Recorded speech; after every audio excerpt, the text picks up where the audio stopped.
बार बार जागने की बात करते हैं, जैसा कि आदरणीय आशावरी मैम ने भी ये बात की कि संत सदा जागने की बात करते रहे, उनका संदेश जागने का रहा।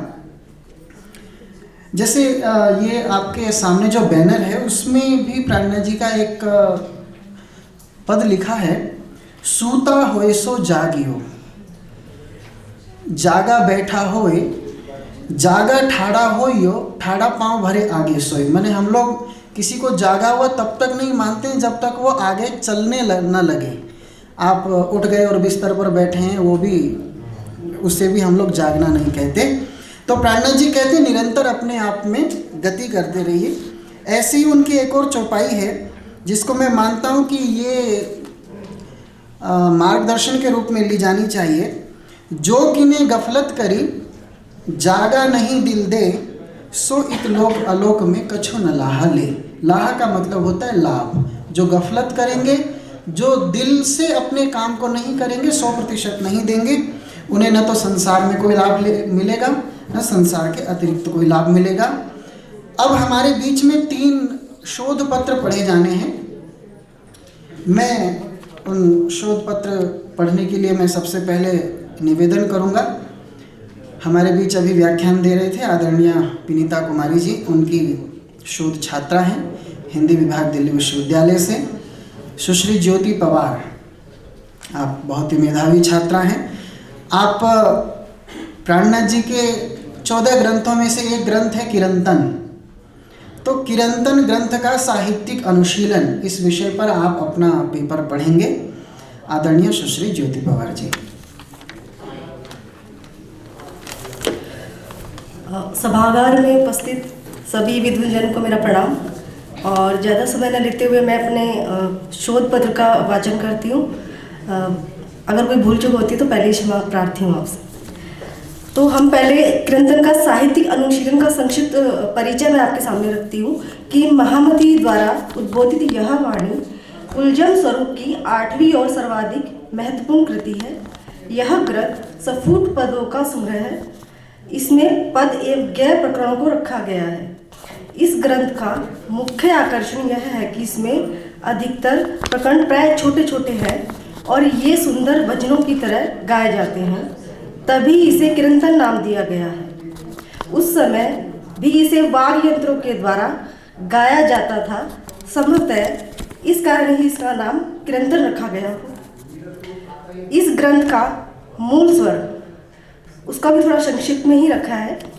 इस रचना का मूल दर्शन, नीति, विभिन्न धार्मिक अवधारणाएं एवं धार्मिक आस्थाएं, शास्त्रों का महत्व, सद्गुरु की महिमा, मन की निर्मलता, आत्म जागृति, सुख प्राप्ति आदि कई और विषयों को भी रखा गया है। इस ग्रंथ की रचना प्राणनाथ जी ने जामनगर से पन्ना यात्रा के क्रम में प्राय 40 वर्षों में पूरी की। किरंतन के प्रकाशित संस्करण में 133 प्रकरण और 2102 चौपाइयाँ हैं। इन प्रकरणों में मुख्यतः आत्म तत्व और परम तत्व बोध प्रदान है। इस ग्रंथ में प्राणनाथ जी की धार्मिक चेतना का स्वरूप हमें मुख्यतः दिखाई देता है।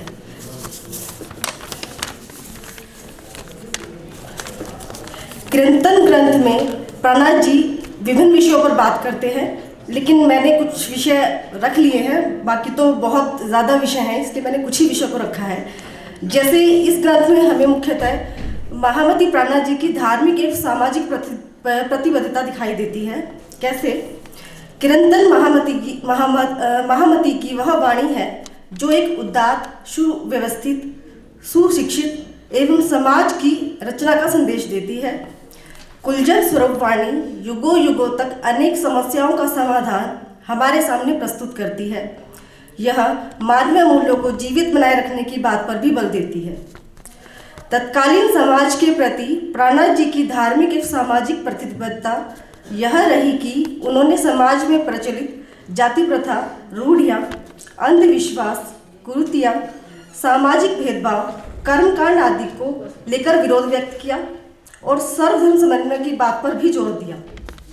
एक उदाहरण है जो प्राणनाथ जी ने लिखा है जो कुछ कहा कतीब ने सोई कहा वेद, दो बंदे एक साहिब के पर लड़त बिन पाए भेद। ये खुलासा उनका जो ग्रंथ है उससे उद्धृत है। इसी समय संत कबीर भी मध्यकाल में सांप्रदायिक की इस गहरी खाई को पाटने का महत्वपूर्ण कार्य कर रहे थे, जो हमने जिनको मध्यकाल में संत काव्यधारा में पढ़ा है कवि को, तो वहां से भी हम प्राणनाथ जी की तुलना कर सकते हैं कि वो भी इसी समय लिख रहे थे।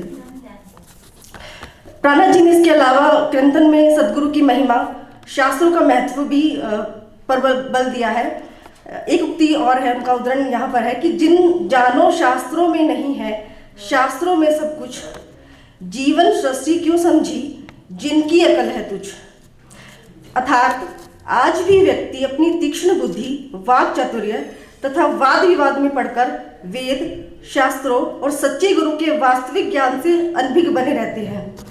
प्राणनाथ जी इस अनभिज्ञता को दूर करने की बात करते हैं। इसके बाद प्राणनाथ जी ने आत्म जागृति की बात की है कीर्तन में, और इस आत्म जागृति को का अर्थ है कि हम स्वयं को जानें, अपने भीतर को पहचानें। प्राणनाथ जी कहते हैं कि मनुष्य को स्वयं के गुण दोषों पर विचार करना चाहिए, क्योंकि प्राय हम दूसरों के गुण दोष ढूंढते रहते हैं। आत्म जागृति के माध्यम से किसी व्यक्ति का स्वयं को खोजना और स्वयं के भीतर के अव्यक्त संभावनाओं को खोलने का संयोजन है, जिस पर प्राणनाथ जी बहुत बल देते हैं। बार बार इसी विचार को वो व्यक्त करते हैं। इसके अतिरिक्त आगे प्राणनाथ जी ने मानव देह की सार्थकता पर भी चर्चा की है, जिसमें प्राणनाथ जी कहते हैं कि वो जीव और शरीर के बीच परस्पर एक संवाद करते हैं कि इसमें शरीर प्रश्न करता है, इनके सवाल करता है, और जो आत्मा है वो उसका जो देह है वो उसको उत्तर देती है। जैसे अभी संवाद है कि शरीर संवाद करता है जीव से कि पहले क्यों न संभारिए, काहे को पड़िए जब फंस, 1,84 अग्नि तित जलिए न कीजे बास। अर्थात झूठी माया में ना फंसे, मानव सावधान रहो। ये प्राणनाथ जी कहते हैं कि झूठी माया में ना पड़े, आप सावधान रहिए, नहीं तो 84 लाख योनियों के चक्कर में भी 84 लाख योनियों के चक्कर की अग्नि में जलना पड़ेगा और यही निवास करना पड़ेगा। महामती जी शरीर की क्षण भंगुरता पर विचार करते हैं कि आप इसके चक्कर में ना पड़े, आप जो मानव देह आपको मिला है उसकी सार्थकता को समझें और उसका सदुपयोग करें। इसके पश्चात उन्होंने दार्शनिक विषयों का भी स्पष्टीकरण किया है। जैसे उसमें कुछ विषय है ज्ञान, कर्म, भक्ति, अद्वैतवाद, सृष्टि, जीवात्मा, कर्म फल आदि दार्शनिक विषयों पर अपने विचार अभिव्यक्त किए हैं। निष्कर्षतः प्राणनाथ दर्शन समाज परक है, इसमें भागवत प्रेरणा का भाव है, कहीं कहीं संत कबीर के विचारों का समन्वय भी दिखाई देता है। कबीर और प्राणनाथ जी दोनों का साहित्य समन्वय की भूमि पर आधारित है। प्राणनाथ जी ने गुजराती भाषी होकर राष्ट्रभाषा हिंदी एवं उसके साहित्य को गौरव प्रदान किया। इनके द्वारा प्रणीत साहित्य लोक मंगल की भावना से ओतप्रोत है। संपूर्ण साहित्य नैतिकता, पवित्रता, सदाचार और उच्च मानवीय आदर्शों एवं भावनाओं का भंडार है। समन्वय की भावना द्वारा उन्होंने पूरे विश्व के समक्ष विश्व बंधुत्व की भावना का अद्वितीय उदाहरण प्रस्तुत किया। इस प्रकार उनके साहित्य के सामाजिक अवदान के लिए प्रणामी साहित्य और प्राणनाथ जी का नाम भारतीय साहित्य इतिहास में सदैव अभिनंदनीय रहेगा। धन्यवाद। और इसके साथ ही मैं त्रिभुवन केंद्रीय विश्वविद्यालय और प्राणनाथ मिशन का हृदय से आभार व्यक्त करती हूँ कि मुझे यह सुअवसर प्रदान किया और मुझे यहाँ पर आमंत्रित किया, और उसके लिए भूल चूक के लिए क्षमा प्रार्थी हूँ।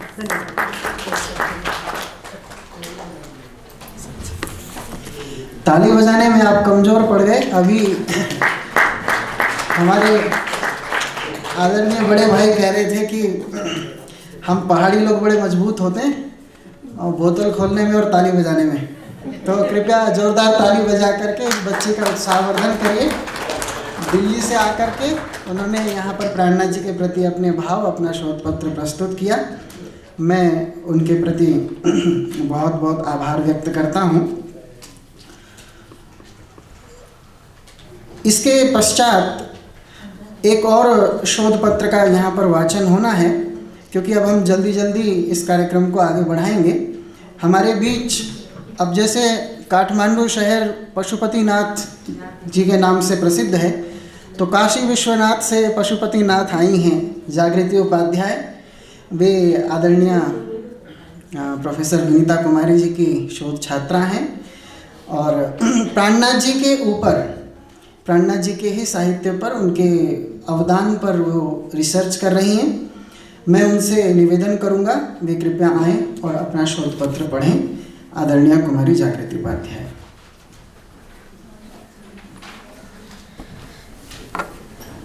नमस्कार। आज के इस राष्ट्रीय संगोष्ठी एवं साहित्य समर्पण समारोह में विषय 21वीं सदी और महामती प्राणनाथ विषय के साथ आप सभी के समक्ष उपस्थित हुई हूँ। 21वीं सदी यानी जिस सदी में हम जी रहे हैं और सारा विश्व एक साथ आगे बढ़ रहा है। हम 21वीं सदी में प्रवेश कर चुके हैं, परंतु अकेले नहीं, वरन साथ ही हमारी समस्याएं और चुनौतियां भी बढ़ती जा रही हैं।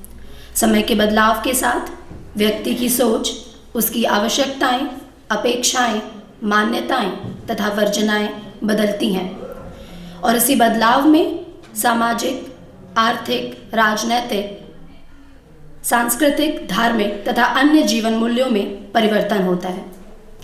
पुरानी मान्यताओं और मूल्यों पर लगातार सवाल खड़े किए जा रहे हैं।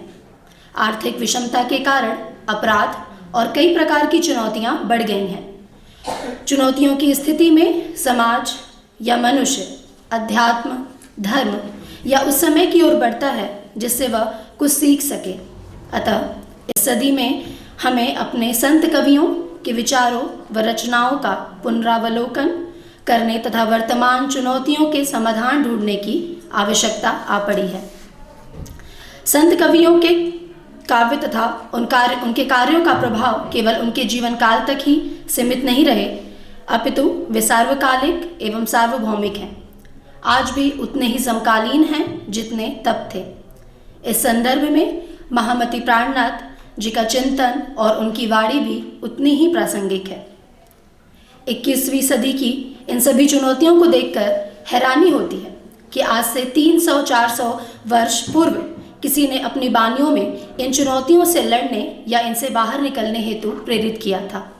महामती प्राणनाथ का जीवन, व्यक्तित्व, साहित्य उत्तर मध्यकालीन संत परंपरा की उपलब्धियां हैं। सुदूर गुजरात में जन्म लेने वाले महामती प्राणनाथ का पूर्व नाम महराज ठाकुर था। प्रणामी संप्रदाय के आचार्य सदगुरु देवचंद्र से दीक्षा प्राप्त कर महराज ने जामनगर राज्य में वजीर पद भी संभाला, लेकिन अपनी आंतरिक प्रेरणा, सामाजिक उत्तरदायित्व और जागनी जन अभियान को दिशा देने के महत् संकल्प ने उन्हें एक विशिष्ट पहचान दी। अपने युग की समस्त सामाजिक, धार्मिक एवं राजनीतिक चिंताओं, चुनौतियों, प्रश्नों और प्रतिप्रश्नों, देश काल से जुड़ी विषम और प्रतिकूल परिस्थितियों का महामती ने डटकर सामना किया। उन्होंने समय और समाज की आकांक्षाओं को प्रभावित और आंदोलित किया। व्यक्ति, समाज, धर्म और विश्व मंच को जोड़कर महामती ने न केवल जन आंदोलन आरंभ किया, बल्कि सामाजिक एवं जातीय आवश्यकताओं के अनुरूप समस्याओं का समाधान भी प्रस्तुत किया। जटिल प्रश्नों से घिरे आज के विभाजित, अभिशप्त किंतु बहुभाषिक एवं बहुजातीय आकांक्षाओं वाले समाज के सम्मुखीन चुनौतियों के विरुद्ध महामती ने आज से 300 साल पहले एक सर्व स्वीकार्य धर्म व्यवस्था की सार्थक पहल की। समाज और सामाजिक संस्थाओं के लिए महामती का संदेश आज अधिक प्रासंगिक, सार्थक और सार्वभौमिक प्रतीत होता है। उन्होंने अपनी वाणी और विमर्श में विषम जान पड़ने वाले विचारों को ही नहीं, विरोधी एवं विजातीय जान पड़ने वाले व्यक्तित्व एवं व्यक्तियों को भी ससम्मान स्थान दिया। यही कारण है कि वे प्रतिकूल परिवेश और परिस्थितियों में भी सामाजिक संरचना और धार्मिक सदाशयता का इतना विस्तृत और व्यापक आधार तैयार कर सके। संभवतः महामती का व्यक्तित्व उस ऐतिहासिक संभावना और भावात्मक आवश्यकता का ही दूसरा नाम था जो जातीय संक्रांति और विघटन के दौर से उबारने वाला मसीहा बनकर छा गया। तारतम्य ज्ञान एवं जागनी के आलोक में महामती प्राणनाथ के युगांतकारी संकल्प द्वारा जागने के महत्व को समझा जा सकता है। जागने अभियान के द्वारा महामती ने यह संदेश देना चाहा कि व्यक्ति किस प्रकार आत्मस्वर और परमात्म स्वरूप में तारतम्य स्थापित कर सच्चे साधक का जीवन बिता सकता है और विरोधी तथा विपरीत जान पड़ने वाली स्थितियों में भी आवश्यक एवं वांछित तालमेल बनाए रख सकता है। वह शास्त्र, धर्म, समय, समाज और सत्ता सबसे अलग रहकर भी सबको कैसे एक साथ लेकर चल सकता है। इसी स्वस्थ एवं सकारात्मक दृष्टिकोण से समाज का जो स्वरूप उभरेगा वह सार्वजनिक, सर्वसुलभ और सर्वग्राह्य होगा। आज 21वीं सदी में बैठकर हम 15वीं 16वीं सदी के एक संत कवि पर विचार कर रहे हैं, जिन्होंने न केवल सदियों से चली आ रही शोषण परक व्यवस्था की पहचान की, बल्कि मुखर होकर उनको सबके सामने उजागर भी किया। संत कवियों या महामती प्राणनाथ की बानियों की कुछ बातों को भी आत्मसात कर लेने से इस सदी की बहुत सारी समस्याओं या चुनौतियों से लड़ा जा सकता है और सर्वसुलभ या आसान रास्ते पर चला जा सकता है। महामती प्राणनाथ अपने ज्ञान के द्वारा एक ऐसे धर्म का प्रचार किए जो समस्त मनुष्यों में एकता स्थापित कर सके। इनका धर्म दर्शन नवीन था। किसी एक संप्रदाय से पूर्ण रूप से उन पर प्रभाव नहीं पड़ा था, परंतु संपूर्ण संप्रदाय से उन्होंने थोड़ा बहुत लेने योग्य तत्व अवश्य लिया और वह तत्व आज भी प्रासंगिक है जैसे अपने समय काल में था। धन्यवाद।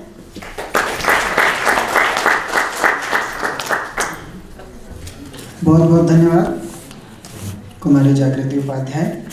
आपने 21वीं सदी की चुनौतियों के परिप्रेक्ष्य में प्राणनाथ जी की वाणी किस तरह से देखा जा सकता है, समझा जा सकता है, उसे लेकर अपने विचार रखे। उसके ऊपर आपका ये शोध पत्र केंद्रित था।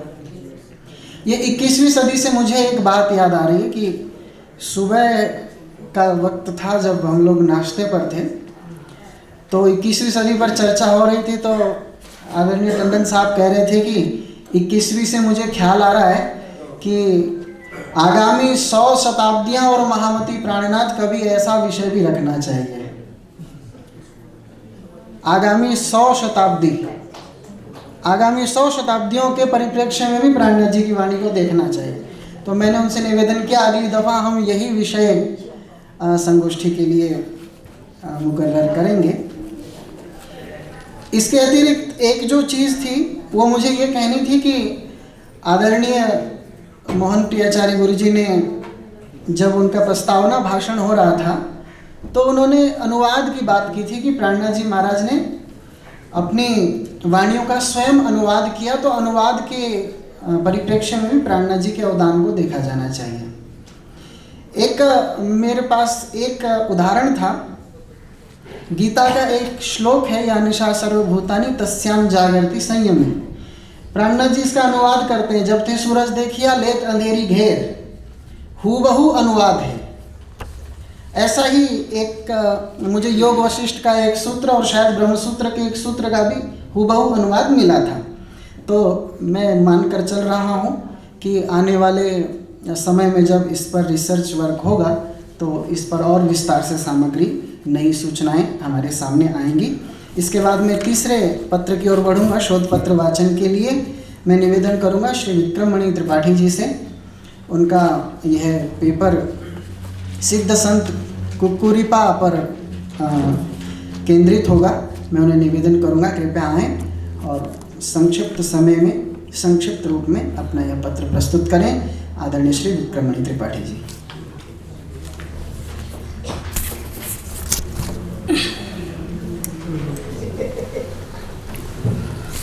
धन्यवाद मित्र। आदरणीय महामती प्राणनाथ प्रणीत तारतम्य बाड़ी और भक्ति आंदोलन का वैश्विक संदर्भ की सत्र की इस कार्यक्रम की अध्यक्षता डॉक्टर संजीता वर्मा जी, प्रमुख अतिथि एवं अग्रज प्राध्यापक डॉक्टर कुलप्रसाद कोइराला जी, विशिष्ट अतिथि संत मोहन प्रियाचार्य जी,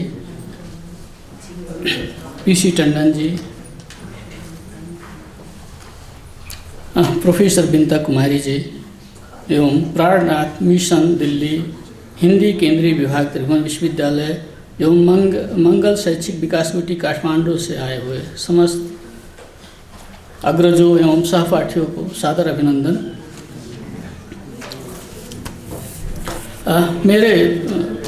मैं जो प्रस्तुत कर रहा हूँ उसमें मेरा जो टॉपिक है वो है नेपाली हिंदी एवं अवधी भाषा की आदि कवि कुक्कुरीपाद, इन्हें कुक्कुरीपा के नाम से भी जाना जाता है। हम लोग मध्यकाल के साहित्य का अभी तक जो है विभिन्न चरणों में जानकारी आदान प्रदान कर रहे थे, लेकिन ये पहले साहित्यकार हैं जो कि आदिकाल के हैं।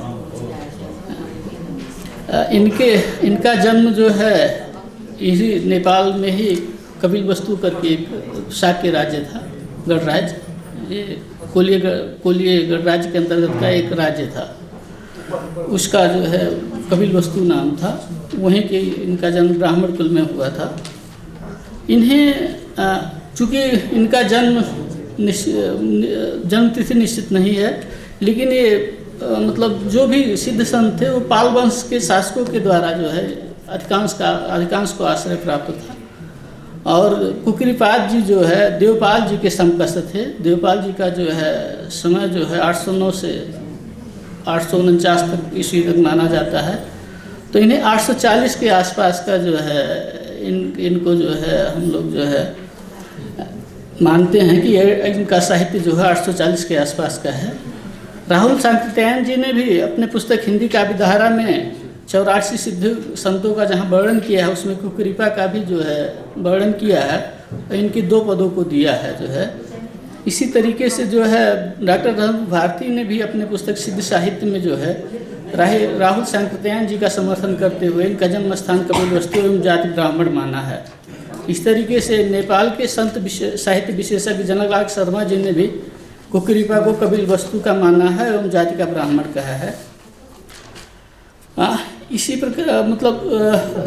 प्रकार से पूर्व प्रोफेसर सोमपे दोरजे द्वारा हिंदी में अनुवादित एवं आचार्य अभयदत्त श्री पंडित द्वारा मूल तिब्बती भाषा में लिखित 84 सिद्धोतक का वृत्तांत में भी जो है इनका परिचय देते हुए इन्हें जो है 34वां सिद्ध संत माना है और जन्म स्थानीय का कपिलवस्तु बनाया कहा है जो है। लेकिन एक फर्क विचार भी है जो है, जिसके अनुसार जो है ये कुनखेन पद्मकर जी का है जो है। इनके अनुसार इनका जन्म स्थान वाराणसी जो है माना है, वाराणसी पूर्व में अवस्थित सूर्यकुंड माना है। ये सरह उनके अनुसार ये सरह के छोटे भाई थे। इनका बाल्यकाल का नाम उदय भट्ट स्वामी था एवं राहुल नामक उपाध्याय से उपसंपदा लेकर भिक्षु बने थे। भिक्षु के रूप में इनका नाम वीरभद्र था। इन्होंने उपाध्याय जी से ही मंत्रयान साधना का दीक्षा लेकर के बौद्ध गया में साधना किया था। वहाँ पर इन्हें त्यायीपा के नाम से प्रसिद्ध हुए थे। और वो प्रतिदिन जो है कम से कम जो है संयोग कुत्तों के बीच में कुक्कुरीपा जी संयोग कुत्तों के बीच में रहते थे, तो हम रात्रि में डांकिनी लोगों के साथ गढ़ चक्र का उपक्रम करते थे। इसी के कारण इनका नाम कुक्कुरीपा पड़ा। लेकिन राहुल सांकृत्यायन जी या अन्य विद्वानों द्वारा जो वर्णित जो है उसके अनुसार जो है एक अलग ही है जो है कथा जो है वो इस प्रकार से है। वर्तमान नेपाल में अभी तक इनके द्वारा लिखित 2 पुस्तकें हैं जो है वो योग भावनोपदेश। इसके द्वारा जो अभी कुक्कुरीपा कैसे पढ़ा इस संदर्भ में जो अलग की चर्चा है उसके अनुसार कपिलवस्तु की एक ब्राह्मण तंत्र प्राप्ति के करने की इच्छा जागृत हुई। वह योगी के रूप में ध्यान करते हुए क्रमशः लुम्बिनी नगर की तरफ जा रहे थे। रास्ते में एक कुतिया चलने में असमर्थ होकर रो रही थी। उसको देखकर उस ब्राह्मण के मन में उनके प्रति अपार दया जागृत हुई। वह उस कुतिया को उठाकर नगर में गए और वहाँ पर उन्होंने एक खाली गुफा देखी और वहीं पे वो रहने लगे जो है। वह भिक्षाटन करके अपनी जीवन निर्वाह करते थे, साथ ही गुफा में बैठकर साधना करते थे। 12 वर्ष के बाद उनको लौकिक सिद्धि अभिज्ञा आदि की प्राप्त हुई। सिद्धि प्राप्ति के बाद उन्हें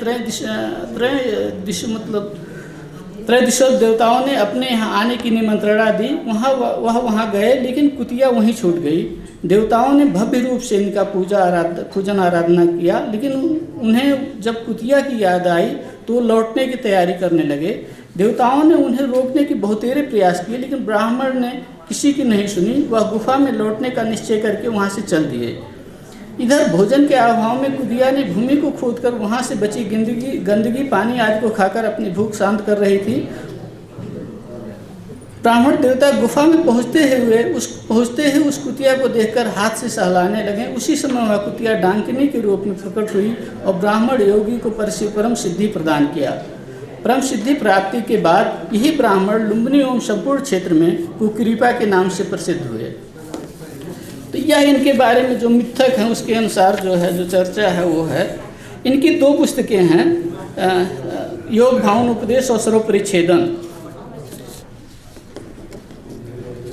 प्रबोधचंद बागची के द्वारा संपादित, इसका जो है पूर्ण विवरण नहीं मिलता है, लेकिन प्रबोधचंद बागची के द्वारा संपादित एवं विद्युत रंजन बसु शांति निकेतन प्रेस से नवंबर 1956 में प्रकाशित चर्या गीत कोश में कुकृपा की 2 पद रचना प्रकाशित हैं। राहुल सांकृत्यायन जी ने भी इन्हीं 2 पदों को अपनी पुस्तक हिंदी काव्य धारा में उसकी नवीन पाठ रूप में प्रस्तुत किया है।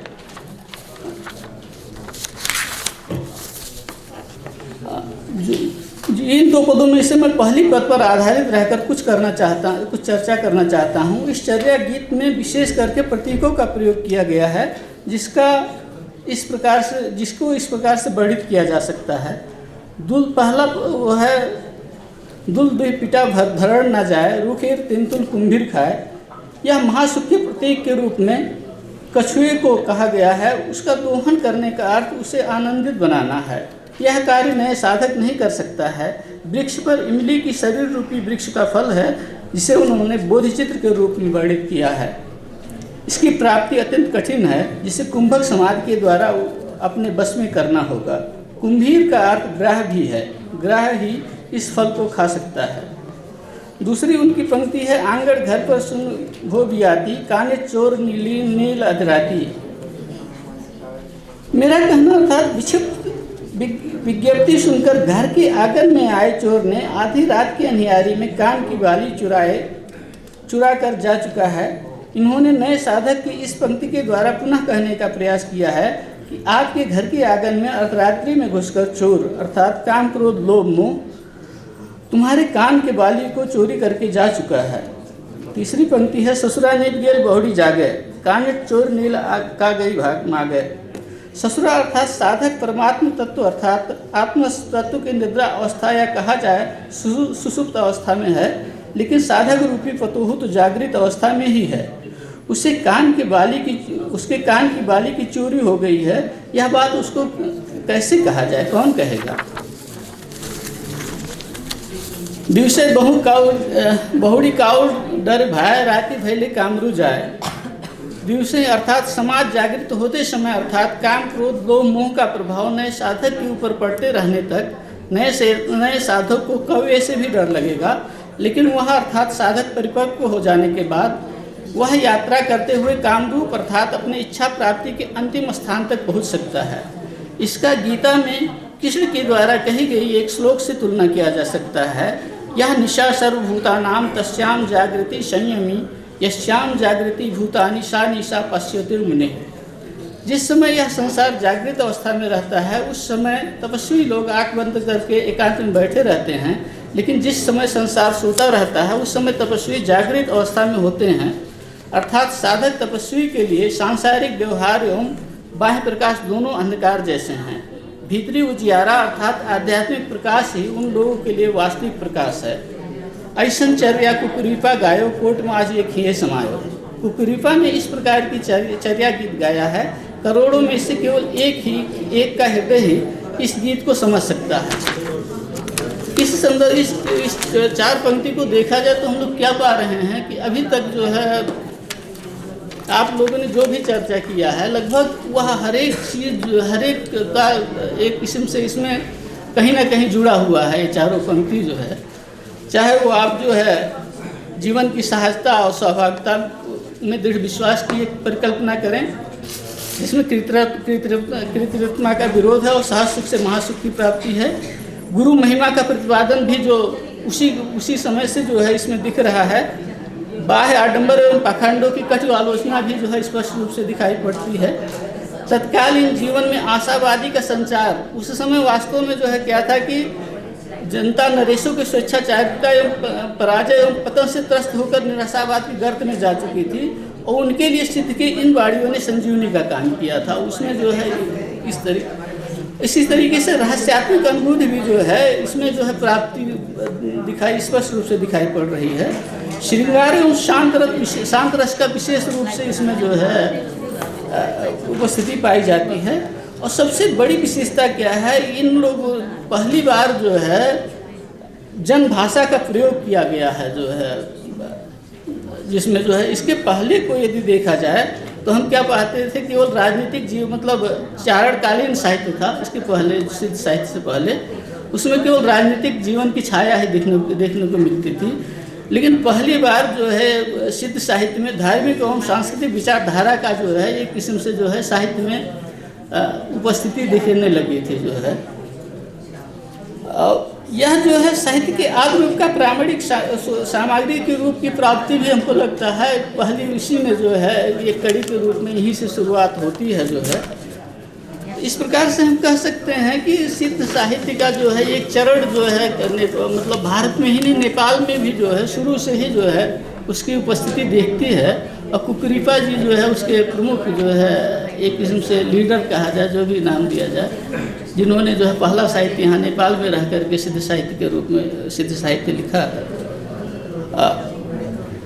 अंत में जो है मैं यही कहना चाहता हूँ कि इनके बारे में बहुत ज़्यादा जानकारियाँ भी उपलब्ध नहीं हैं, लेकिन जो भी उपलब्ध हैं वह क्या दिखाती हैं कि उस समय जो है उस समय का साहित्य जो है एक किस्म से धार्मिक और सामाजिक जो है जो विचलन थे उसको हटाने में सक्रिय हो चुकी थी जो है, और उसका एक प्रारंभिक स्वरूप जो है यहाँ देखने को मिलता है।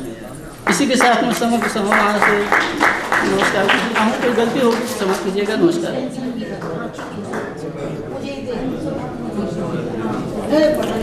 बहुत बहुत धन्यवाद आदरणीय श्री विक्रममणि त्रिपाठी जी। मैं सभी श्रोताओं से चाहूँगा कि एक बार इधर ध्यान दें।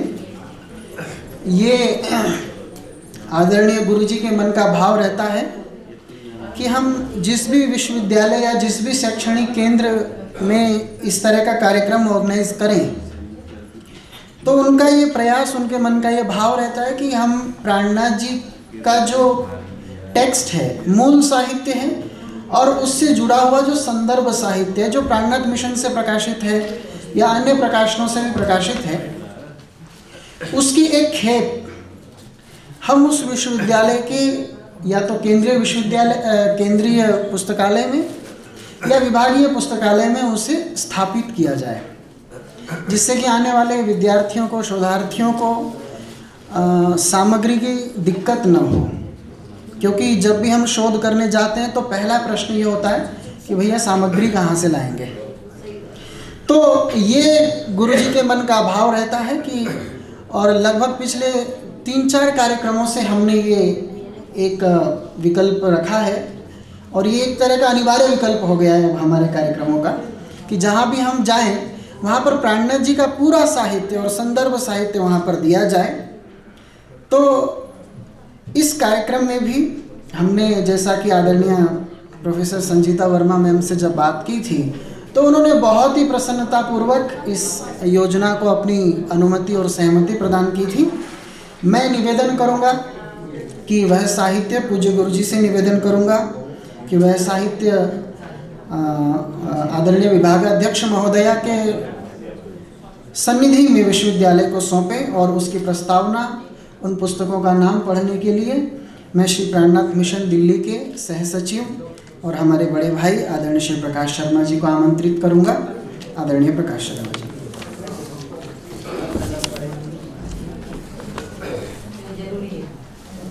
साहित्य समर्पण कार्यक्रम के अंतर्गत अभी जो साहित्य हम सब देख रहे हैं टेबल के सामने, इन साहित्यों में वितक, हिंदी अर्थ सहित मंगल स्मृति ग्रंथ, वाणी चर्चा, जागनी जो श्री प्राणनाथ मिशन के द्वारा विद्वानों का आलेख छपा जाता है, विश्व धर्म संगम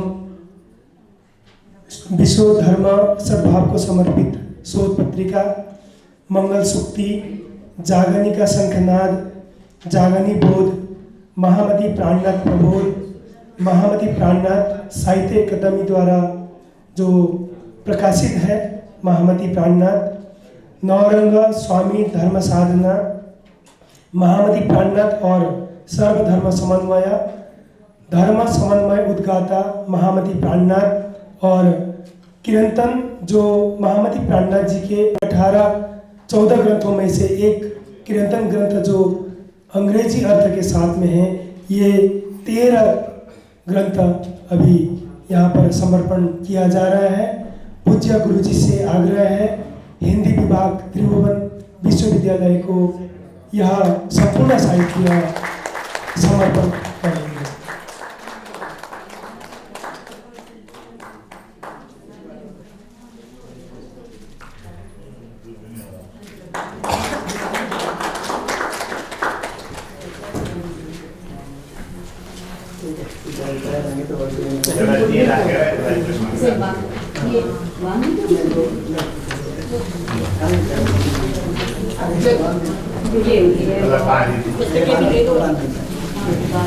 दिल्ली की ओर से विश्वविद्यालय के केंद्रीय पुस्तकालय को महामती प्राणनाथ प्रणीत समग्र साहित्य दिया गया और जैसा कि गुरुजी ने आश्वासन दिया है कि आगे भी जो पुस्तकें या साहित्य प्रकाशित होता रहेगा वह विश्वविद्यालय के पुस्तकालय को उपलब्ध करवाया जाएगा।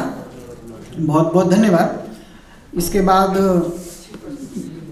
मैं निवेदन करूंगा कि हमारे जो अतिथि विद्वान आए हैं उनके लिए एक विशेष कार्यक्रम रखा गया है, जिसके लिए यहाँ पर जो गुरुजी ने मुझे ये जो योजना सेमिनार की जो योजना दी है उसमें बड़ा प्यारा शब्द इस्तेमाल हुआ है, प्रेम उपहार। तो ये श्री प्राणनाथ मिशन और विश्वविद्यालय की ओर से सभी आए हुए अतिथियों को स्मृति चिन्ह के रूप में प्रेम उपहार प्रदान किया जाना है। सर्वप्रथम तो मैं निवेदन करूंगा आदरणीय गुरुजी से कि विश्वविद्यालय के हिंदी विभाग को श्री प्राणनाथ मिशन दिल्ली की ओर से यह स्मृति चिन्ह प्रदान करें। आदरणीय गुरुजी,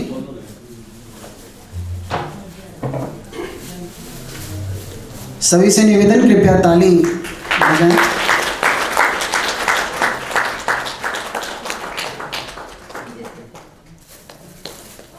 इसके बाद मैं निवेदन करूंगा आदरणीय संजीता वर्मा जी से कि आप गुरुजी को ये उपहार दे करके स्मृति चिन्ह प्रदान करें हिंदी विभाग की ओर से।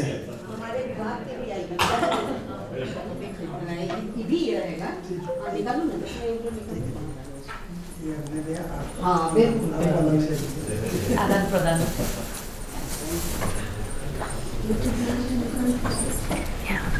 ये हमारी भारतीय परंपरा है, आदान प्रदान। पुस्तकहरू प्रदान गरेको छ नि, यो पढेर चाहिँ यहाँबाट यो विभागमा पनि शोध छात्र प्राणनाथको विषयमा चाहिँ पिएचडी गर्ने स्टुडेन्ट्सहरू निक्लिउन् भन्ने हाम्रो चाहना छ भन्ने हिसाबमा बोल्दै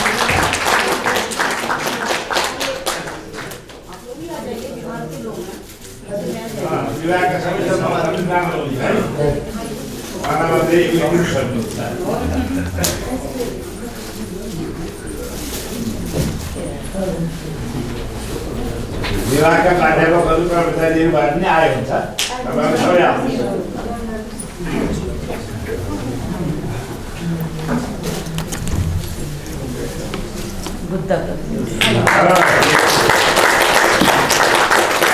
विभागाध्यक्ष विश्वविद्यालय की ओर से गुरुजी का सम्मान हो रहा है, कृपया सभी ताली से उनका स्वागत करेंगे।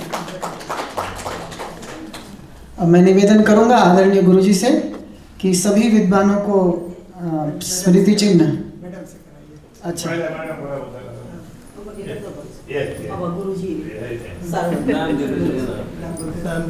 अच्छा मैं निवेदन करूंगा हमारे बीच आज के जो मुख्य अतिथि हैं प्रोफेसर डॉक्टर कुल प्रसाद कोइराला जी, पूर्व कुलपति नेपाल संस्कृत विश्वविद्यालय, कृपया उन्हें स्मृति चिन्ह भेंट करके उनका सम्मान करें। मैं निवेदन करूंगा, हमारे बीच में दिल्ली विश्वविद्यालय हिंदी विभाग से आदरणीय प्रोफेसर पीसी टंडन पधारे हैं, उन्हें स्मृति चिन्ह दे करके कृपया उनका सम्मान करें। हमारे बीच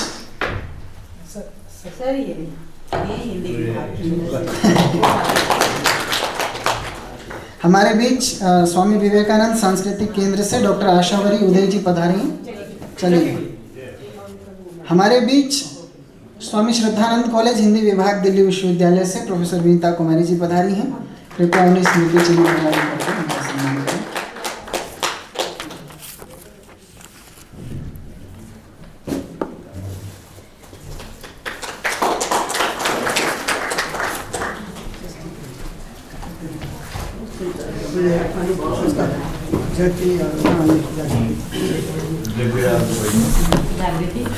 हमारे बीच दिल्ली विश्वविद्यालय हिंदी विभाग की 2 शोध छात्राएं उपस्थित हैं, कुमारी ज्योति पवार, कुमारी जागृति उपाध्याय। मैं उनसे निवेदन करूंगा कृपया आगे आएं और गुरुजी से निवेदन कि उन्हें स्मृति चिन्ह और प्रमाण पत्र, प्रतिभागिता प्रमाण पत्र देकर उनका सम्मान करें। हाँ, शोध पत्र वाचन का।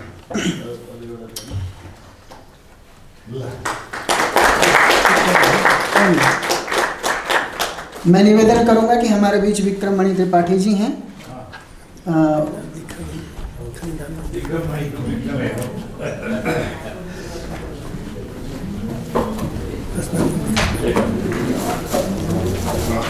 सर्टिफिकेट इनका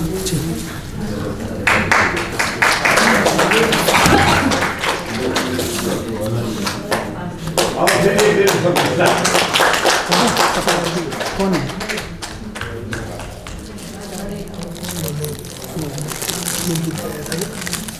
अच्छा, वो है यहाँ, तो नाम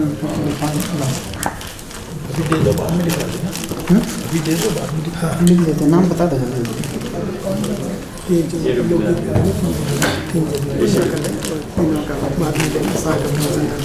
अच्छा ठीक, कुलपति जी जो गीत गाए उनको भी प्रमाण पत्र दिया जा रहा है। अच्छा, कुलपति। हमारे बीच जिन बच्चों ने कुलगीत गायन किया था विश्वविद्यालय का, उन्हें भी विश्वविद्यालय की ओर से ये प्रमाण पत्र दिया जाएगा, उन्हें भी यह प्रमाण पत्र प्रदान किया जा रहा है। इसके बाद हमारे बीच ये हमारा बड़ा सौभाग्य है कि हमारे बीच संस्कृत के मूर्धन्य विद्वान और नेपाल संस्कृत विश्वविद्यालय के पूर्व उपकुलपति आदरणीय श्री कुलप्रसाद कोइराला जी हमारे बीच उपस्थित हैं मुख्य अतिथि के रूप में। मुझे जब इस कार्यक्रम की भूमिका तैयार हो रही थी तो पूज्य गुरुजी जब बात कर रहे थे तो उन्होंने मुझसे कहा कि वो हमसे बहुत पुराने जुड़े हुए हैं, और जैसा कि उन्होंने बताया भी कि गुरुजी ने जब माहेश्वर तंत्रम का नेपाली में अनुवाद किया तो उसके विमोचन समारोह में भी आदरणीय श्री उपस्थित थे। तो मैं उनसे निवेदन करूंगा कि वे कृपया आएँ और प्राणनाथ जी के प्रति अपना वक्तव्य और अपने भाव प्रस्तुत करें। आदरणीय डॉक्टर कुलप्रसाद कोइराला जी।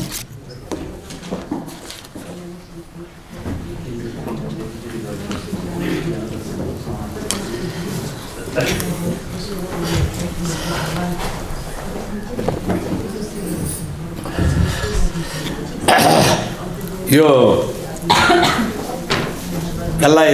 अंतर्राष्ट्रीय, इसे अंतर्राष्ट्रीय भी कह सकते हैं, क्योंकि भारत और नेपाल दोनों देशों का विशिष्ट विद्वान प्राध्यापक लोग और शोधार्थी लोग यहाँ जमा हुए हैं। इसलिए यो अंतर्राष्ट्रीय गोष्ठी का संपूर्ण सहभागी विद्वान प्राज्ञ मित्र मित्राणीहरू, भारत र नेपालका समग्र लब्ध प्रतिष्ठित विद्वान मित्र मित्राणीहरू, प्रज्ञापुञ्जहरूलाई मेरो सादर अभिवादन। वास्तवमा मध्यकाल भनेको उन्निद्राको काल हो। मध्यकालका दुईवटा पाटा हुन्छन्। हामी नेपालीमा भातै निद्रा भन्छौँ। बेलुका भात खाएपछि घप्लक्क सुतो, घर फुटाएर चोरले सारा लाँदाखेरि पनि हामी केही चाल पाउँदैनौँ। समाजको, राष्ट्रको, विश्वको परिस्थिति त्यही हो। 13औं शताब्दीको इटालीबाट जुन रेनेसाँ सुरु भयो, त्योभन्दा पहिले विश्वमा विभिन्न समयमा उन्निद्राकाल आएको छ र यो उन्निद्राकाल एउटा मध्य निद्राको समय हो, विवेकहीनताको समय हो। जहाँ भी देखा जाए मध्यकाल उन्निद्रा और विवेकहीनता का समय के रूप में उपस्थित हो जाता है। जब विवेक का उदय होने लगता है तो आधुनिकता का संक्रमण होने लगता है और प्राणनाथ जैसे प्रतिभाशाली लोग, गोरक्षनाथ जैसे, मत्स्येंद्रनाथ जैसे लोग आविर्भूत हो जाते हैं। इन लोगों के क्रियाकलाप से मध्यकाल का जो उन्निद्रामय जो प्रवृत्ति रहती है, उस प्रवृत्ति को समाप्त किया जाता है। चाहे विश्व का कहीं किसी भी देश का आप इतिहास पढ़िए, चाहे साहित्य से पढ़िए, चाहे ज्ञान विज्ञान से पढ़िए, चाहे दर्शन और टेक्नोलॉजी का इतिहास से पढ़िए, इतिहास का यही एक अमिट लक्षण है। इसको पहचानने से एक बात सामने में आ जाती है, तो क्या ये राजनीतिक जो देश का सीमा है ना, ये सीमा कृत्रिम सीमा है। राजनीति करने वालों के लिए ये बहुत अच्छा है, लेकिन जो राजनीति नहीं करते हैं उन लोगों के लिए एक कृत्रिम सीमा है, एक कल्पित सीमा है, भूमध्यवर्ती रेखा जैसा है। इन लोगों को हर वक्त बुखार चढ़ा हुआ रहता है, पद का, प्रतिष्ठा का, पैसा का, ऐश आराम का। इसलिए ये लोग कृत्रिम सीमा में रहना चाहते हैं। नहीं तो देखिए, हम लोग श्राद्ध करते हैं, रुद्री लगाते हैं, पूजा लगाते हैं, तो भारतवर्षे भरतखंडे आर्यावर्तांतर्गतैक नेपाल देशे कहते हैं कि नहीं? वैसे ही भारतवर्षे भरतखंडे आर्यावर्तांतर्गतैक काशी क्षेत्रे विश्वनाथ प्रोद्भवस्थाने, इसी तरीके से हम लोग संकल्प करते हैं। ये संकल्प क्या है? तन्मे मनः शिव संकल्पमस्तु। ये संकल्प एक प्रतिज्ञा है। आज से मेरा मन शिवमय हो जाए, कल्याणमय हो जाए, सत्यमय हो जाए, सौंदर्यमय हो जाए, ये संकल्प है। अब जिसको संस्कृत भाषा का ज्ञान नहीं है उन लोगों को तो अब ये खाली हिंदी में और नेपाली करके थोड़ा कहना चाहिए। तो मुझे लगता है अभी एक यहाँ बड़ा राम्रोसँग उहाँले हाम्रो विक्रमजीले गीताको एउटा श्लोक उद्धारण गर्नुभएको थियो। वास्तवमा ज्ञानी लोगहरू के हुन्छन् भने, ज्ञानी मान्छेहरू सामान्य मान्छेहरू जुन बेला जाग्छन् त्यो बेला उनीहरू सुत्छन्, किनभने त्यसमा उनीहरूले मूल्य देख्दैनन्। सरकार बदलिन्छ, एउटा एकाडेमिक मान्छे आफ्नो या त रिसर्च फिल्डमा हुन्छ, या त साधना केन्द्रमा हुन्छ, या त लाइब्रेरीमा हुन्छ। ऊ त्यहाँ न्यू रोडमा जान्छ र? मन्त्रीमण्डल कहिले परिवर्तन हुन्छ, ककलले मन्त्रीमा भाग पाउँछन्, ककलले के गर्छन्, त्यससँग मतलब राख्दैन एउटा एकाडेमिक पर्सन, एउटा प्राज्ञिक व्यक्तित्व त्यसरी बसेको हुन्छ। तिनै प्राज्ञिक व्यक्तित्वहरू हुन्। प्राज्ञिक भनेर भन्दाखेरि खालि पढे लेखेको मात्रै होइन, एउटा वास्तुको मूर्तिकला बनाउने छिनो र चाहिँ एउटा घन लिएर एउटा कुनामा बसेर मूर्ति कुदिराखेको हुन्छ। शङ्खमरमरलाई राम्रो अहिले तपाईँ र मसँग गफ गर्ला जस्तो एउटा मूर्तिमा परिणत गरिदिन्छ। राम्रो सीताको अस्ति भर्खर यहाँ हाम्रो काली गण्डकीकोबाट 2टा शालिग्राम पत्थर अयोध्या पठाइएको छ। त त्यसमा भोलि राम सीता लक्ष्मण 3 जना अहिले हामीसँग बोल्लान् जस्तो मूर्ति कुदेर देखाइदिन्छ एउटा साधकले। त्यसकारणले यो त्यो साधक भनेको कोही शब्दको साधक होला, कोही मूर्तिको साधक होला, कोही रङ्गको साधक होला, कोही बाटोको साधक होला। एउटा राम्रो इन्जिनियरले राम्रो बाटोको नक्सा बनाइदियो र राम्रो भन्दा राम्रो ड्युरेबल टिक्न सक्ने किसिमको बाटो बनाइदियो भनेदेखि त्यो ठुलो साधक हो, त्यो ठुलो विद्वान हो, त्यो ठुलो ऋषि हो। ऋच्यते आर्च्यते इति ऋषि, जो आफ्ना मनबाट सारा संसारलाई चाहिँ के भन्दाखेरि देख्न सक्छ, बुझ्न सक्छ, मनन गर्न सक्छ र आफ्ना क्रियाकलापका पछि लाउन सक्छ, त्यही ऋषि होइन। आजको ऋषि ऊ हाम्रो टन्डन प्रोफेसर साहब, उहाँ ऋषि हो। त्यस्तै उहाँ सन्त मोहनाचार्यजी, मोहन प्रियाचार्यजी, उहाँ यत्रो ठुलो काम गर्नुभयो। म त त्यो के भन्दाखेरि माहेश्वर तन्त्र पढ्दै गएँ, प्रमुख अतिथि बनाएर बोलाउनु भयो, म गएँ, पुस्तक विमोचन गरेँ, पुस्तक पाएँ, लिएर आएँ। राति यसो हेरेँ, सन्तहरूले त साह्रै गहकिला कुरा गरे हुन्छन्। राति पढ्न थालेँ, 8 बजेतिर यसो रोटी खाएर पढ्न थालेको, पढ्दा पढ्दै 3 बजेछ। यसो घडी हेर्छु त 3 पो बजेछ। अनि त्यहाँबाट अब भएन भनेर चाहिँ त्यहाँबाट त्यो चिनो लाएर राखेर सुतेँ म। त्यसै गरी भोलिपल्ट बिहान पढेँ, बेलुका 4 बजेतिर त मैले सिद्ध्याएँ त्यत्रो ठुलो ग्रन्थ। तर उहाँको संस्कृत र उहाँको अनुवाद दुइटै पढेँ। यति राम्रो अनुवाद, यति सुन्दर अनुवाद कि वास्तवमा त्यस किसिमको अनुवाद भनेको त्यो ग्रन्थमा नडुबिकन गर्न सकिँदैन। त्यो ग्रन्थ राम्रोसँग नपचाइकन त्यति मिठो अनुवाद हुँदैन। अनुवाद भनेको बडो गाह्रो कुरा हो। ढाँडुट टपल टुपल पारेर गरिने अनुवाद होइन।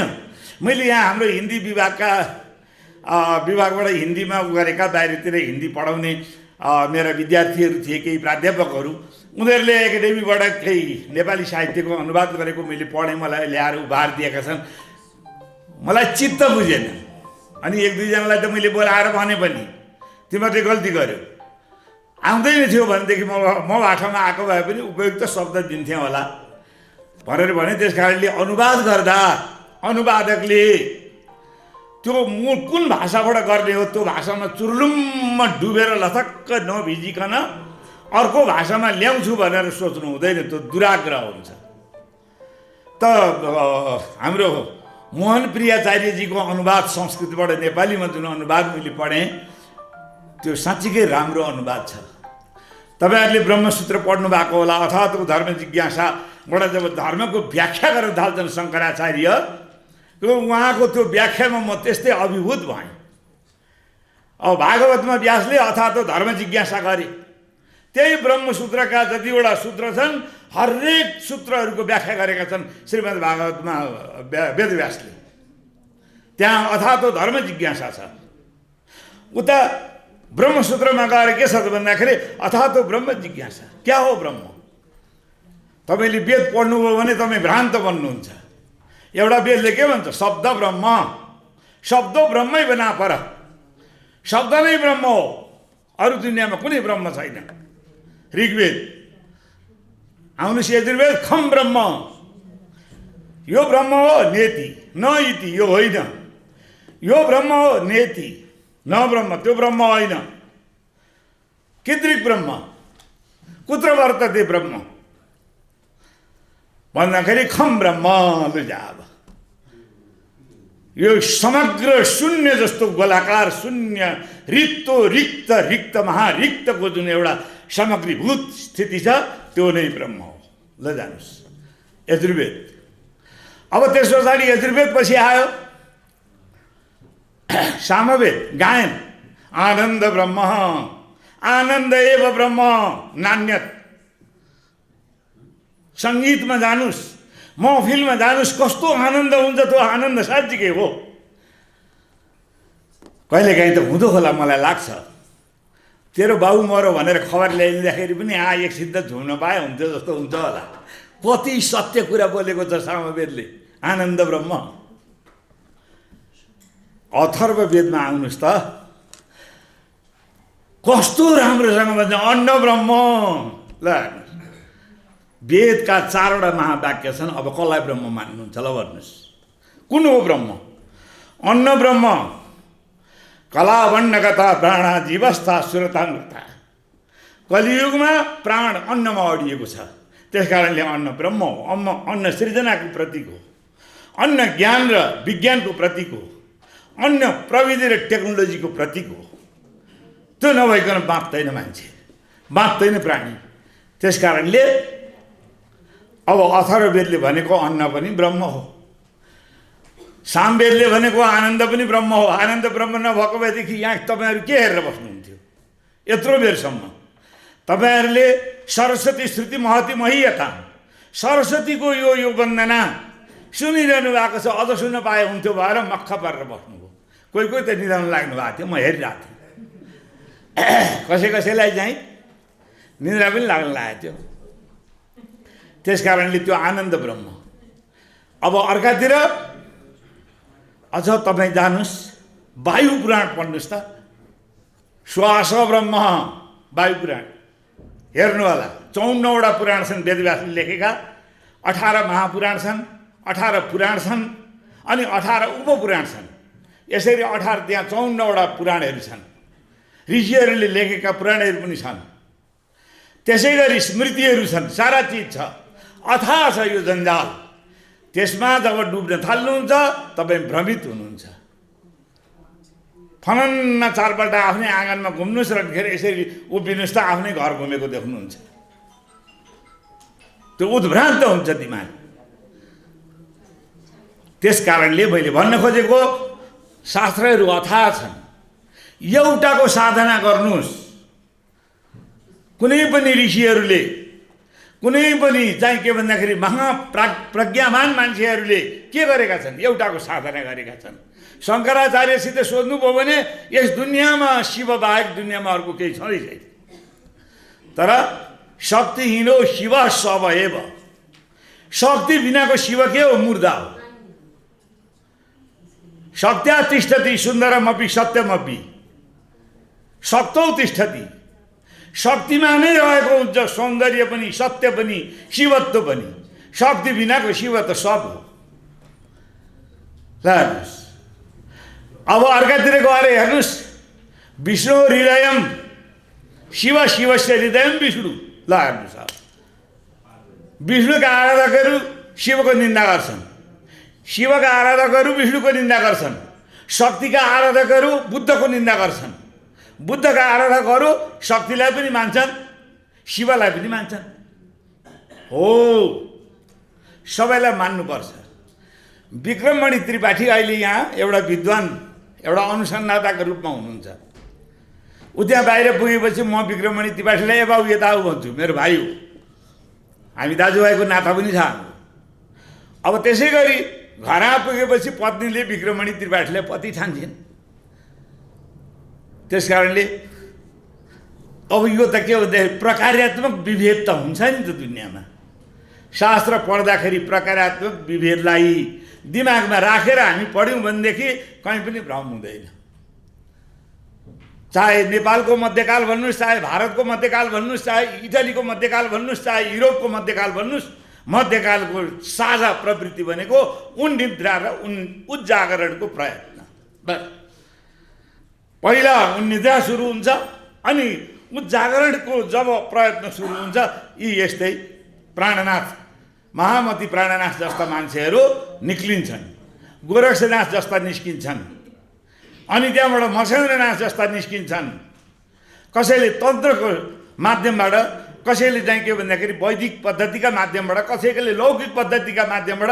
शास्त्र र लोक भनेको के हो भन्दाखेरि त्यो नदीमा बाँधेको एउटा पुल हो। शास्त्रबाट लोकमा जान्छ, लोकबाट शास्त्रमा जान्छ। यो दुईटै दोहोरो प्रक्रिया हुन्छ, यसरी हिँडिराखेका हुन्छन्, यसरी दुईतिर हिँडिराखेका हुन्छन्। शास्त्रलाई लगेर लोकमा उतार्न नसक्ने र लोकलाई लगेर शास्त्रमा जोड्न नसक्ने, त्यसले पढ्नुको बेकार हो। त्यो पढेर केही अर्थ छैन। के गर्नु त पढेर? पुस्तक स्थातु या विद्या परहस्तगतम धनम कार्यकाले समुत्पन्ने नशा विद्या न तद्धनम। त्यस कारणले लोक जीवनलाई उपकार गर्न सक्ने, लोक जीवनलाई बिउझाउन सक्ने, लोकलाई गर्न सक्ने विद्या चाहिन्छ। यसै हेर्नुहोस् न, कस्तो राम्रो ऋचा छ एउटा। सहस्र शिरेखा सहस्राक्ष सहस्रपाद, हजारौँवटा शिर र आँखा भएको मान्छे देख्नु भएको छ दुनियाँमा?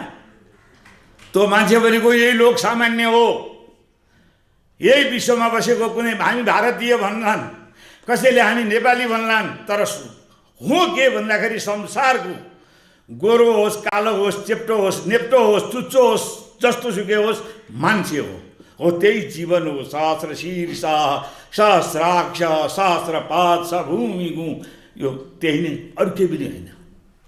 हेर्दै जानुहोस् त, त्यही लोक जीवनको गाथा गाएको छ ऋग्वेदले पनि, त्यही लोक जीवनको गाथा गाएको छ यजुर्वेदले पनि। यजुर्वेद अलिकति गद्य छ, पद्य त्यति छैन।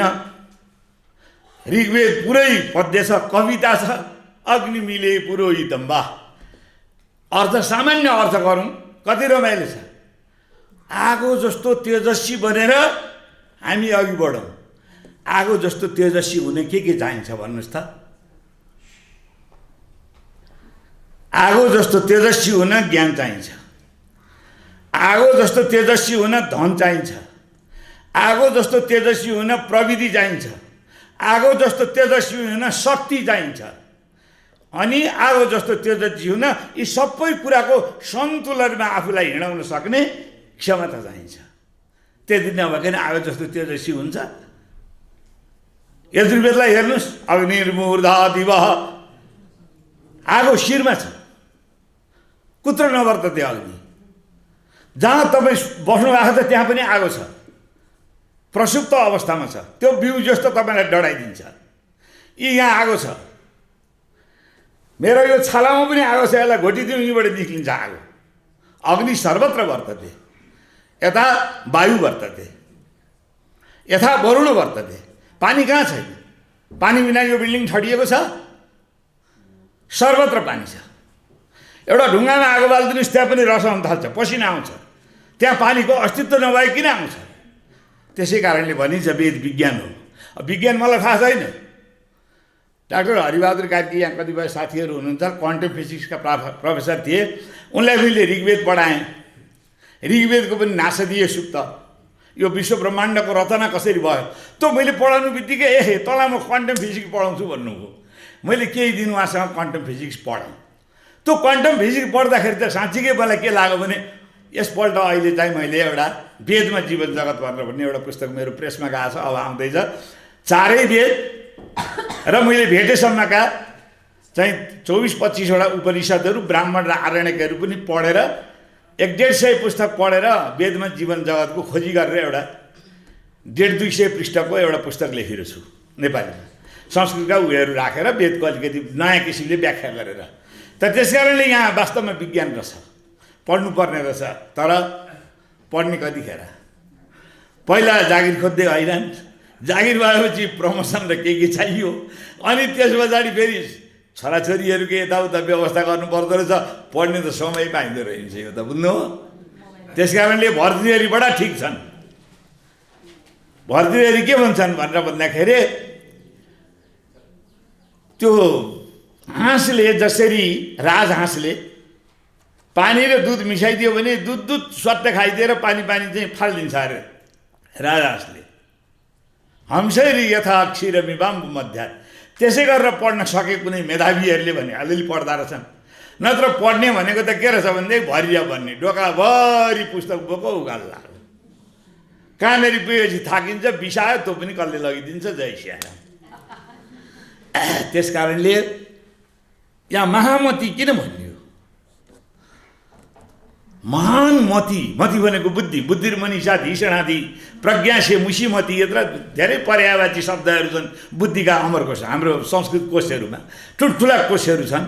त्यस कारणले त्यो महान बुद्धि भएको हुनाले एकातिर फेरि प्राणनाथ, प्राण भनेर भन्ने कुरा के हो त भन्दा वायु हो। वास्तवमा प्राण वायु, त्यही वायुका हाम्रा शरीरमा 5 प्रकारका उपस्थितिहरू हुन्छन्। ती 5 प्रकारकै उपस्थिति सिद्धिएपछि हामी लासमा परिणत हुन्छौँ। त्यस कारणले शास्त्र बडा गम्भीर छ। आज बडा आनन्द लाग्नु।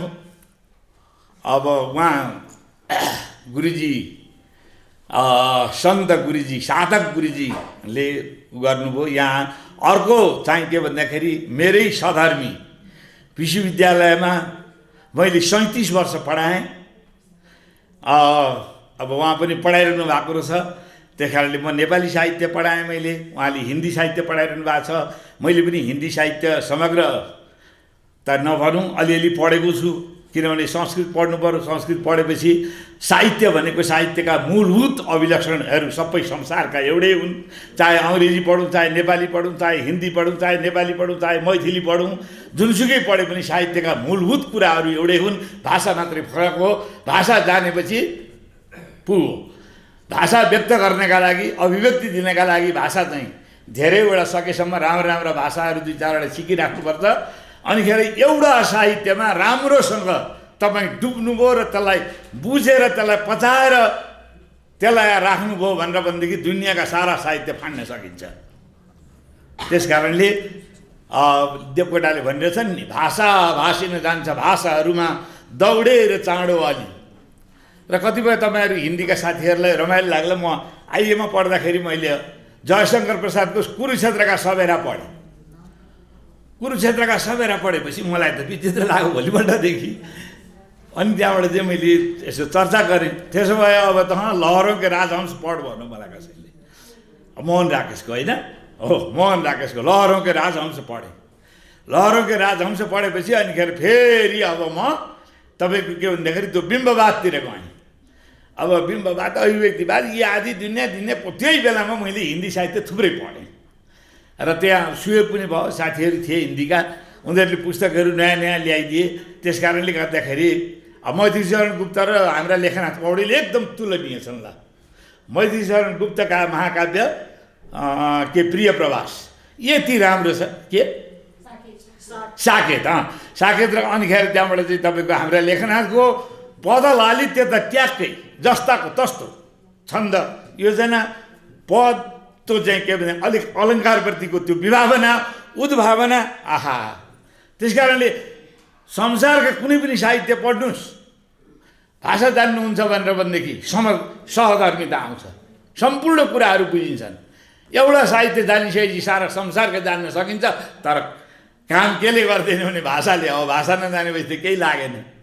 अब ऊ त्यहाँ यस्ता राम्रा राम्रा साहित्य छन्, तर हामीलाई त छाङछाङ चुङ गरे जस्तो लाग्छ।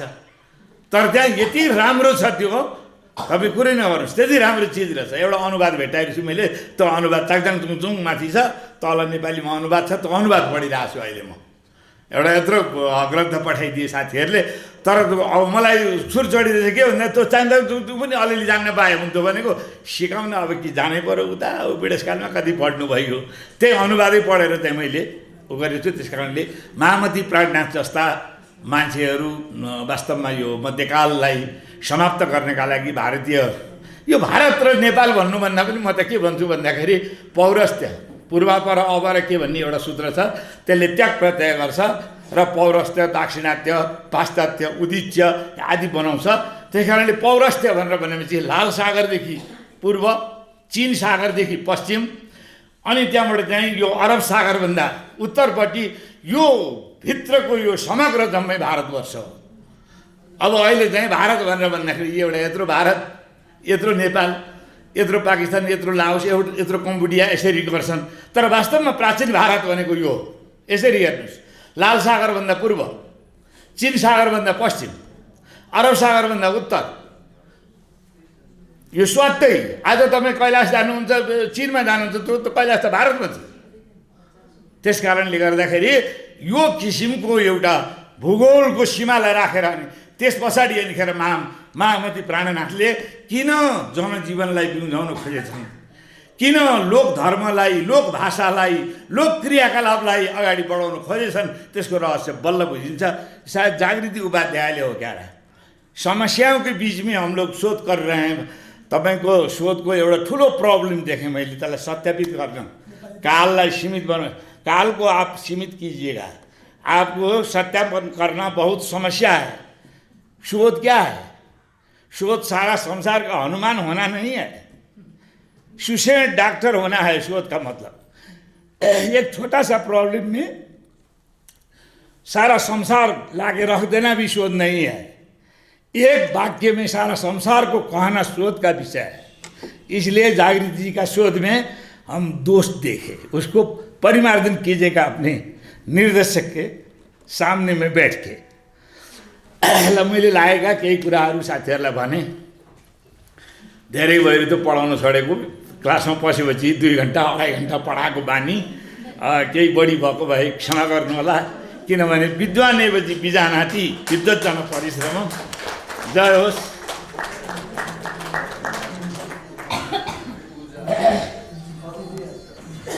बहुत बहुत धन्यवाद आदरणीय प्रोफेसर कुलप्रसाद कोइराला जी। आपने समूचे जो हमारी आर्ष परंपरा है और उस आर्ष परंपरा की जो अभिव्यक्ति परक ग्रंथ हैं उन सबको उद्धृत करते हुए आपने प्राणनाथ जी के प्रति अपने भाव रखे और 21वीं सदी की समस्याओं से जुड़कर जो शोध कार्य होना है उसके प्रति भी आपने जो सलाह दिया है, मुझे लगता है जागृति उपाध्याय जब इस पर आगे बढ़ेंगी तो आपके इस मशवरे को अमल में लाएंगे। मैं आपके प्रति बहुत बहुत धन्यवाद व्यक्त करता हूँ। इसके पश्चात मुझे यहाँ पर एक बात कहनी थी। आदरणीय सविता मैम ने मुझे कहा, उनका भाव कि जिन विद्वानों ने यहाँ पर अपने व्याख्यान प्रस्तुत किए हैं उन व्याख्यानों का लिखित स्वरूप कृपया हमें उपलब्ध करा दें। तो ये उल्लेखनीय है कि श्री प्राणनाथ मिशन दिल्ली से एक वार्षिक शोध पत्रिका का प्रकाशन पूज्य गुरु जी के निर्देशन में हो रहा है और करीब करीब अब हम 50 वर्ष पूरे करने जा रहे हैं और मैं तो आशा करता हूँ कि केवल 49 वर्ष और बचे हैं जब हमें इसका शताब्दी वर्ष मनाना पड़ेगा। तो मेरा निवेदन है कि कृपया अपने आलेख, अपने व्याख्यान का जो लिखित फॉर्मेट है वो कृपया आदरणीय सविता जी को आप उपलब्ध करवा दें उज्जागनी में प्रकाशन के लिए।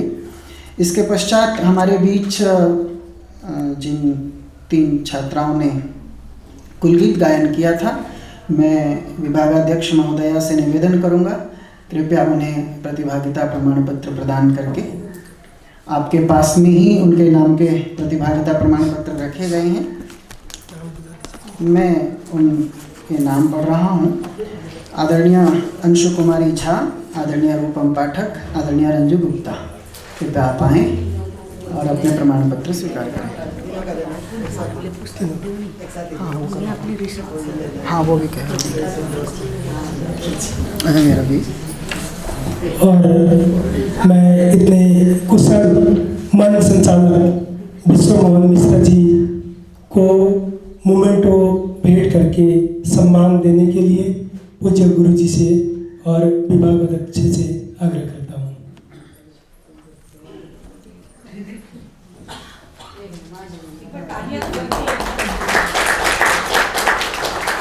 ये हमारे प्राणनाथ मिशन द्वारा जहाँ कहीं भी प्रोग्राम इस तरह के होते हैं उसमें कुशल मन संचालक के रूप में उभर कर आप सभी ने देखा ही होगा कितने अच्छे तरीके से संचालन कर रहे हैं। इनको बहुत बहुत बधाई और धन्यवाद भी।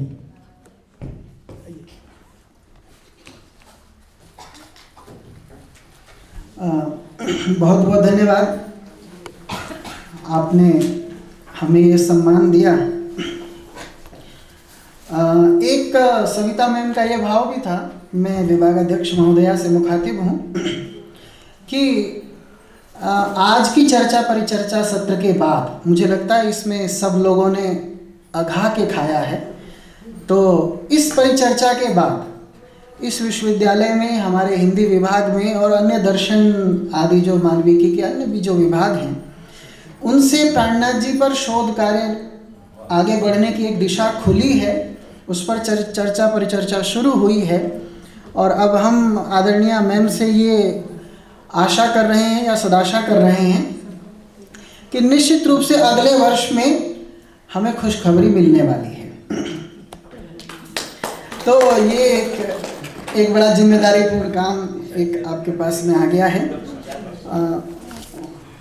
इसके पश्चात एक छोटा सा ये कार्यक्रम है, इससे पहले कि हम अध्यक्ष महोदया को सुने।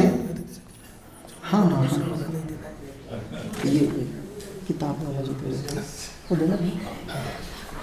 तो हमारे बीच विश्व हिंदू महासंघ के उप महासचिव उद्धव प्रसाद रिजाल जी उपस्थित हैं। वो कोई पुस्तक हमारे अतिथि विद्वानों को प्रेजेंट करेंगे।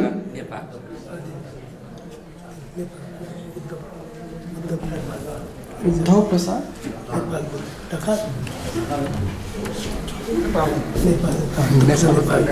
अच्छा, उद्धव प्रसाद जी नेपाल, उनकी तरफ से ये पुस्तिका सभी अतिथि विद्वानों को भेंट की जा रही है। मैं सबसे निवेदन करूंगा कृपया करतल ध्वनि से उनका स्वागत करें। बहुत बहुत धन्यवाद। इसके पश्चात आदरणीय विभागाध्यक्ष महोदया, हमारे यहाँ कहा जाता है कि गुरोस्तु मौन व्याख्यानम शिष्यास्तु छिन्न संशया। वो बहुत बोलने में शब्द और वाक्य उनके बहुत सीमित होते हैं और संदेश बहुत वृहद होता है। तो गुरु का हमारे यहाँ लक्षण कहा गया है कि बहुत मौन व्याख्यान उसका होता है, मौन रहकर ही वो बहुत कुछ सिखा देते हैं। ऐसे गुण को वहन करने वाली आदरणीय डॉक्टर संजीता वर्मा जी, मैं आपसे निवेदन करूंगा कृपया आप आएँ और प्राणनाथ जी के प्रति अपना वक्तव्य प्रस्तुत करें। और मैं चाहूँगा कि आगामी 1 वर्ष की आपकी जो योजना होगी उस पर भी आप थोड़ा सा प्रकाश डालेंगे। मैं पहले इसको लगा। अच्छा, ये थोड़ी लंबी हो जाऊंगी ना। अच्छा, हम कर लेंगे बस। धन्यवाद विश्व मोहन जी। अब श्रद्धेय विशिष्टजन, अतिथिगण, आप सभी को हमारा सादर नमन। समय बहुत ज़्यादा हो गया है। आप लोग सच में इतनी देर बैठ के ऐसे हम लोग बहुत आनंद महसूस किए हैं। इसमें कोई परेशानी और ऊब की बात नहीं हुई है। फिर भी शायद लगता है भूख, पेट की भूख कुछ बढ़ भी रही होगी, इसलिए मैं ज़्यादा समय नहीं लूँगी आप लोगों का। बस थोड़ा सा 2-4 शब्दों में मैं बात रखूँगी कि आज हम लोग 21वीं सदी से गुजर रहे हैं। तो 21वीं सदी क्या है? विमर्शों की सदी रही है। स्त्री विमर्श, ना ये महिला मतलब दलित विमर्श, वृद्ध विमर्श, पुरुष विमर्श, अनेक विमर्शों का दौर चला। लेकिन आज हमारा विभाग इन सभी विमर्शों से हटकर एक भक्ति विमर्श, संत विमर्श की ओर बढ़ा, जो हमारे लिए बहुत गर्व की बात है। क्योंकि सच में आज हम लोग किस भाग दौड़ में गुजर रहे हैं, खुद हम लोग को नहीं पता है कि हम लोग को क्या करना है, कहाँ जाना है। बस भागे जा रहे हैं और कहाँ भाग के रुकेंगे ये हम लोग को नहीं मालूम है। लेकिन आज की गोष्ठी ये हम लोगों को भागने से रोकने की और जगाने की गोष्ठी हुई है। हम लोग को ये ज़रूर समझना चाहिए कि हम लोग को जागना है। तो हम श्रद्धेय प्राणनाथ जी के प्रति सादर नमन करते हुए ये बात कहेंगे कि उनका कहना है कि पहले आप पहचानो रे साधो। आप अपने आप को पहचानो कि आप कौन हो, आप कहाँ से आए हो, और बिना आप चिन्हे पार ब्रह्म को कौन कहे मैं जानूं। और जब तक मैं अपने आप को नहीं पहचान पाऊंगी, अपने आप को लोग नहीं पहचानेंगे, तो कैसे कह देंगे कि मैं पार ब्रह्म को पहचान गई। हमारे गुरुजी कहते हैं कि कोई किसी से पूछता है आप कौन हो, तो मेरा नाम मीरा है, गोविंद है। आप कौन हो, तो मेरा नाम ये है। फिर पूछते हैं आप कौन हो, तो मेरे पिताजी का नाम ये है, मेरी माताजी का नाम ये है। फिर गुरुजी बोलते हैं कि फिर पूछता हूँ आप कौन हो, तो मैं डॉक्टर हूँ, इंजीनियर हूँ। अरे वो आपकी पेशा है, आप डॉक्टर इंजीनियर हैं, वो आपका नाम है कि आप गोविंद हैं, आप मीरा हैं, वो आपके माता पिता हैं, आप कौन हो। तो सबसे पहले बात है कि आज हम लोगों ने जो सीखा कि आप कौन हैं, तो मैं कौन हूँ, ये सबसे पहले ये जानना है कि हम लोग कौन हैं, हम लोग की चेतना क्या है, हम लोग किस जीव के अंश हैं, किस परमात्मा के अंश हैं, और हम लोग का उद्देश्य क्या है इस योनि में, मनुष्य योनि में जो हम लोगों ने ये चोला धारण किया है। तो क्या ये जो आज हम लोग विद्वत गोष्ठी में बैठे हैं, क्या ये जानवरों के साथ हो सकती है, क्या ये पशु पौधों के साथ हो सकती है? किसी के साथ नहीं हो सकती। ये मनुष्यों के लिए ही है, और मनुष्यों को ही ये जानना होगा कि हम लोग कौन हैं। और तब शायद आज हमारी जो इतनी समस्याएं हैं, चाहे भौतिक समस्या हो, आर्थिक समस्या हो, सामाजिक समस्याएं हो, राजनीतिक समस्या हो, उससे छुटकारा हमें मिल सकता है इसी अर्थ पर कि जब मैं अपने आप को जानूं, मैं पहचानूं। बस आज हम लोग इसी अपने आप को पहचानने और जानने के लिए आज इस श्री प्राणनाथ जी मिशन से हम लोग जुड़े और ये बहुत ही सुखद संयोग रहा और हमारा विभाग अपने आप को गौरवान्वित भी महसूस कर रहा है कि हम लोगों ने बहुत बरसों जमानों के बाद भक्ति काल तो पढ़ते हैं, संत साहित्य तो पढ़ते हैं, लेकिन आज हम लोग तारतम बानी को पढ़ें और मैं आपको ये विश्वास दिलाने की कोशिश करूँगी कि अगले वर्ष मेरा पाठ्यक्रम बदलने वाला है, थोड़ा सा उसमें लाना है, तो शायद मैं इनके कुछ दोहे को, इस वाणी को मैं रखूँगी अपने पाठ्यक्रम में। इस विश्वास और आशा के साथ मैं आपसे यह भी आशा, आप लोगों ने जो आशा किया है कि हो सकता है हमारे कोई बच्चे ऐसे आ जाएं जो इस पर शोध करें, तो मैं आप लोग के साथ उस शोध को भी आगे बढ़ाऊंगे। उसमें हमारे टंडन सर हैं, हमारे अनीता सर हैं और हमारे गुरुजी हैं, ये लोग शायद हमें साथ दें तो हम आगे ज़रूर बढ़ेंगे। इस आशा के साथ मैं अपना 2 शब्द यही ख़त्म करती हूँ और आप सबों को बहुत बहुत धन्यवाद। सच में भारत से आए पहले उन लोग का भी बहुत बहुत, नेपाल में तो स्वागत है ही, लेकिन हमारे विभाग की तरफ से भी आप लोगों का बहुत बहुत स्वागत है। हम तहे दिल से आपका अभिनंदन करते हैं, आपको सादर नमन करते हैं और आपका स्वागत करते हैं। धन्यवाद। सत्र का समापन बोल दीजिए, अभी बोल दीजिए। फोटो सेशन भी सर। बहुत बहुत धन्यवाद। मैं केवल एक लाइनिंग के साथ इस सत्र का विसर्जन करना चाहूँगा कि बनी रहे अंगूर लताएं, बनती है जिनसे हाला, बनी रहे वह मिट्टी जिससे बनता है मधु का प्याला, बनी रहे यह मदिर पिपासा, हम सबकी जिज्ञासा बनी रहे यह मदिर पिपासा, तृप्त न होना जो जाने, बने रहे ये पीने वाले, बनी रहे यह मधुशाला। बहुत बहुत धन्यवाद। जय भारत, जय हिंदी, जय नेपाल। कार्यक्रमको समुद्घाटन प्रमुख अतिथि नेपाल संस्कृति विश्वविद्यालयका उपकुलपति प्राडा कुलप्रसाद कोइरालाद्वारा दीप प्रज्वलन गरी समारोह समुद्घाटन भएको थियो। कार्यक्रममा आकर्षक एवं निर्देशक श्री प्राणनाथ मिसन दिल्ली साथै मङ्गलधाम कालिम्पोङका सन्त श्री 108 मोहन प्रियाचार्यजी महाराजद्वारा महामती ब्राणी भक्ति रसधारा भाव विभोर शब्दका व्याख्या समाहित थिए। मुख्य वक्ताहरू दिल्ली विश्वविद्यालय प्रोफेसर टन्नन, स्वामी विवेकानन्द केन्द्र काठमाडौँ, डाक्टर आशाबारी उदय, स्वामी सदानन्द कलेज दिल्ली प्रोफेसर विनिता कुमारी, यस्तै विभिन्न वक्ताद्वारा आफ्ना विषयवस्तु समाहित गरेर महामती प्राणनाथजीको वाक्यांशलाई चरितार्थ गरेका थिए। उक्त समारोहमा अध्यक्ष त्रिभुवन विश्वविद्यालयका प्रोफेसर सञ्जिता वर्माले आफ्नो उद्बोधन सहित कार्यक्रम समापन गर्नुभएको थियो।